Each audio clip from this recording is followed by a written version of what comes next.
The free market has been demonized so badly, and quite frankly, we haven't had a free market for 50 years. We haven't.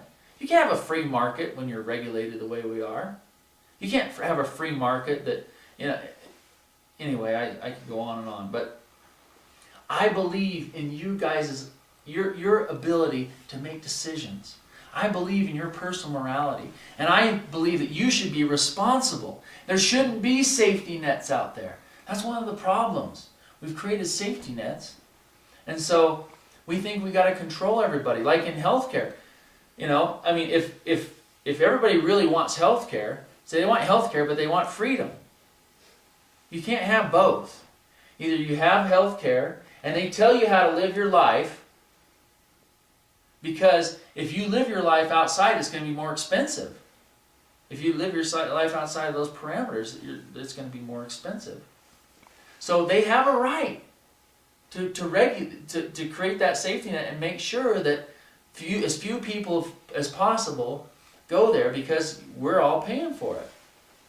Right? And it's not fair that we should pay, some guys should just, jump off cliffs every day. They're going to restrict that kind of stuff. Well, you can't jump off cliffs anymore. You can't fly airplanes. You can't do this. You can't do that. That's dangerous. You might get hurt. And then everybody will have to pay for you. But you need to be responsible for yourself. I need to be responsible for myself. Let government do what it does best, and that's protect inalienable rights. Let you decide what is right. I believe we're moral enough here to do that. And that's the difference between me and the guys. Believe me, if I had any confidence that they were going to protect my liberty and your liberty and preserve it for my children, I wouldn't be standing here, because I got 3 businesses that need my direction constantly. I don't know. This will be the biggest sacrifice I've ever made in my life. But I'm willing to do it for freedom's sake. I'll lose money going over there.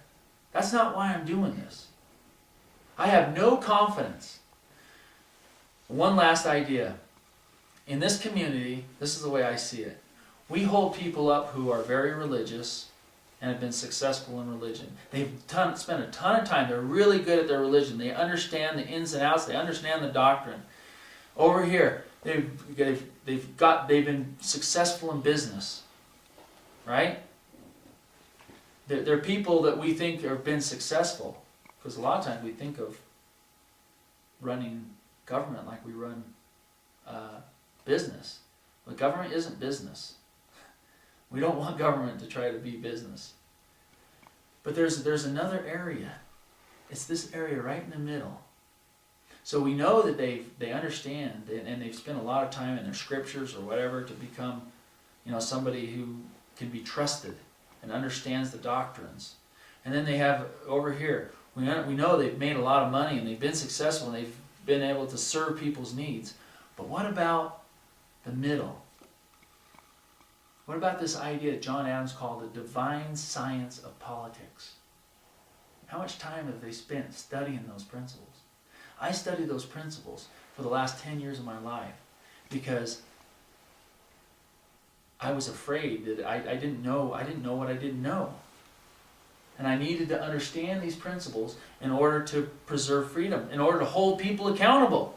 You can't hold people accountable if you have no clue what they're even supposed to do. And that's why we have a problem, is because we don't know what we don't know. And they're out there trying to do the best they can, but they don't know either. Remember? The philosophy of the schoolroom in one generation will be the philosophy of government in the next. Well, if you haven't been taught what the purpose of government is, they just fumble around. And I'm tired of it. I can't afford it. And I want to be free, and I want my kids to be free. So I'm willing. There's this idea of public virtue. This is what the founders had. Believe me, they didn't want to be in government. And just think how much quicker we would have got to the moon had Thomas Jefferson not had to be the dang president of the United States, and he could have invented something. That's what he wanted to do. He wanted to till the earth. I mean, he was an amazing person. Amazing. But you know what? We've demonized all the founders. They're all sexual predators, and they're all, Slave owners. Yeah, slave owners and whatever. These were virtuous men, the best blood of the 18th century. And they would have been the best blood in any century. But we've got to know what they want to know. If we're going to uphold freedom, you've got to know what they knew. I can't go build a dome. So I don't know what this guy knows. And he'd have a heck of a time trying to build a custom log home. And he'd have a real hard time going over into, what's your name? Mark. Mark's place. And he's got all these funky tools, and they're awesome. But we'd have a hard time because we don't know. We don't understand it. Now, they're trying to do the best they can. They're good men, religious men, they're successful men. But what about the divine science part? How, if they really study, do they really understand it? And by their fruits, you'll know if they understand it or not. And very few people understand it. And I don't know the answer to all the questions, but I understand the divine science. I understand personal liberty. I understand where it comes from. I understand what we need to do to keep it. And I have confidence that if you are let go and allowed to do what you do best, that we will come out of this thing smelling pretty, just like we did in 1790. I mean, it was unbelievable. This is our choice, really. Our choice is freedom or slavery.